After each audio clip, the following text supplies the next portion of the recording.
প্রিয় শিক্ষার্থীবৃন্দ, কেমন আছো তোমরা সবাই? আশা করি ভালো। আজ আমি নবম দশম শ্রেণীর গণিত বিষয় নিয়ে আলোচনা করব। আমাদের আলোচনার বিষয়বস্তু হচ্ছে প্রথম অধ্যায়। প্রথম অধ্যায়ের অনুশীলনী 1 তার 23 নাম্বার অঙ্কটা আমরা করব।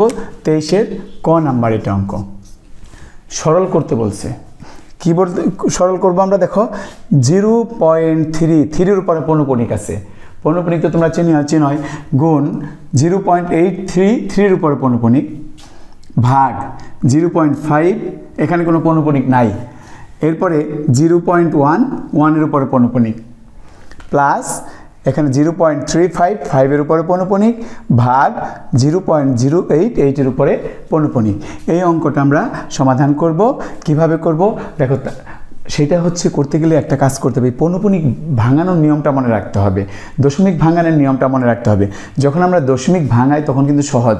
আমরা এই সংখ্যাগুলো উপরে লিখে যেমন আমি একটা উদাহরণ দিই, উদাহরণ দিলে বুঝবা। মনে করো 0.523 আছে। আমরা এটা উঠানোর জন্য কি করি খেয়াল করো, খুব সহজ কিন্তু। সম্পূর্ণ সংখ্যাটা আমরা উপরে লিখে দেই, লিখে দিয়ে নিচে একটা 1 দিই, 1 দিয়ে 3টা ঘর আছে, 3টা শূন্য দিয়ে দিই। এইটা হচ্ছে সাধারণ দশমিক যেগুলো আছে সেই দশমিক উঠানোর নিয়ম।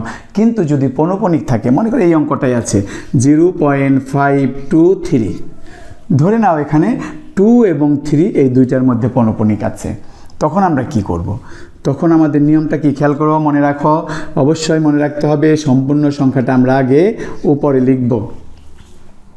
দেখো এইখানে একটা সংখ্যার মধ্যে পৌনঃপুনিক নাই, সেটা হলো 5। তাহলে এই 5টা আমরা এখানে বিয়োগ করে দেব। খেয়াল করেছ? এরপরে কি করব, এই যে পৌনঃপুনিক আছে দুইটার মধ্যে পৌনঃপুনিক ছাড়া আছে একটা, এই যে দুইটার মধ্যে পৌনঃপুনিক আছে আমরা 2টা 9 দেবো। এখন আর 1 না, এখানে যেরকম 1 দিয়েছিলাম 1 না, এখানে 9 দেবো। যে কয়টা ঘরে পৌনঃপুনিক থাকবে ঠিক সেই কয়টা 9 আমরা দিয়ে দেব। আর এই যে পৌনঃপুনিক ছাড়া এখানে একটা 0 দিয়ে দেবো। একটা ঘর আছে, একটা 0, 2টা ঘর থাকলে 2টা 0, 5টা ঘর থাকলে 5টা 0। মনে পড়েছে? তাহলে এই হচ্ছে আমাদের পৌনঃপুনিক ভাঙানোর নিয়ম। এখন এইভাবেই আমরা পৌনঃপুনিকগুলো ভাঙাইয়ে এই অঙ্কটার সমাধান আমরা করব। তারপরে একটা কথা, তোমরা কিন্তু অবশ্যই আমার এই চ্যানেলটা সাবস্ক্রাইব করবে। সাবস্ক্রাইব করে পাশের বেল আইকনে ক্লিক করে রাখবে। তাতে কি হবে, যখনই আমি ভিডিও আপলোড করব সাথে সাথে কিন্তু তুমি তার নোটিফিকেশন পেয়ে যাবে। লাইক করবে এবং শেয়ারও করবে। কেন শেয়ার করবে? কারণ শেয়ার করলে তোমার বন্ধুবান্ধবরাও এটা দেখতে পারবে। আমরা শুরু করি সমাধান করতে গেলে আমরা প্রথমে প্রশ্নটা তুলে নেব। 0.833 উপরে পৌনঃপুনিক আছে, এখানে ভাগ দিয়ে এটা লিখব 0.5 গুণ 0.1 এর উপরে পৌনঃপুনিক আছে যোগ 0.35 এর উপরে পৌনঃপুনিক আছে ভাগ 0.088 এর উপরে পৌনঃপুনিক আছে। এই হলো আমাদের প্রশ্নটা, তাই না? আমরা ওই যে নিয়ম শিখলাম, পৌনঃপুনিকের ক্ষেত্রে একটা নিয়ম আর দশমিকের ক্ষেত্রে আরেকটা নিয়ম। এখানে পৌনঃপুনিক আছে, ব্র্যাকেট কিন্তু ফার্স্টে দিয়ে নিতে হবে। তাহলে এখানে পৌনঃপুনিক আছে, তাহলে সংখ্যাটা আগে উপরে লিখলাম। একটা মাত্র সংখ্যা আছে এবং তার মধ্যে পৌনঃপুনিক আছে, একটা 9 আমরা নিচে দিয়ে দেব।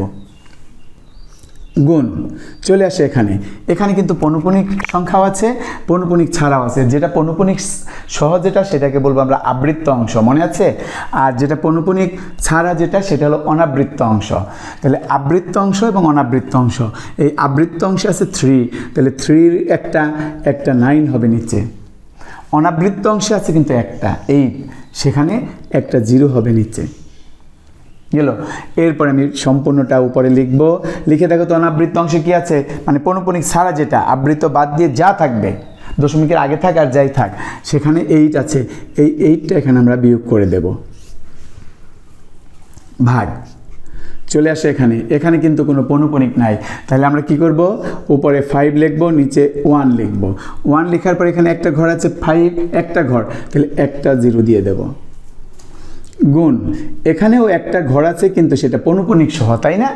আবৃত্ত, তাহলে পৌনঃপুনিক সহ থাকলে একটা 9 আমরা নিচে দিয়ে দেব। যোগ চলে আসে এখানেও কিন্তু আমাদের কি করতে হবে, 35 তো উপরে হবেই, প্রথমে 35 দিয়ে দিলাম উপরে। দেখো অনাবৃত্ত আছে কি 3, পৌনঃপুনিক ছাড়া, তাই না? তাহলে এখানে এই 3টা বিয়োগ করে দিতে হবে। আর নিচে দেখো আবৃত্ত বা পৌনঃপুনিক বলা আছে একটা, আবৃত্ত অংশ একটা, আর অনাবৃত্ত অংশ আছে একটা, তাহলে একটা 0 দিতে হবে। ঠিক সেইভাবে এখানে ভাগ চিহ্ন আছে, ভাগ চিহ্ন দেওয়ার পরে এখানে তোমার 8 প্রথমে লেখো, 08 লেখার দরকার নেই, কারণ 0 সামনে না দিলেও চলে, কিন্তু মাইনাস করতে হবে আর অনাবৃত্ত অংশটা 0। এখানে 8 আছে হলো আবৃত্ত, তাহলে একটা 9, অনাবৃত্ত আছে একটা 0 একটা, ভাঙানো হয়ে গেল। এটা কিন্তু শুধু আমরা পৌনঃপুনিক উঠিয়ে দিলাম, দশমিক উঠিয়ে দিলাম, সাধারণ ভগ্নাংশে প্রকাশ করেছি, তাই না?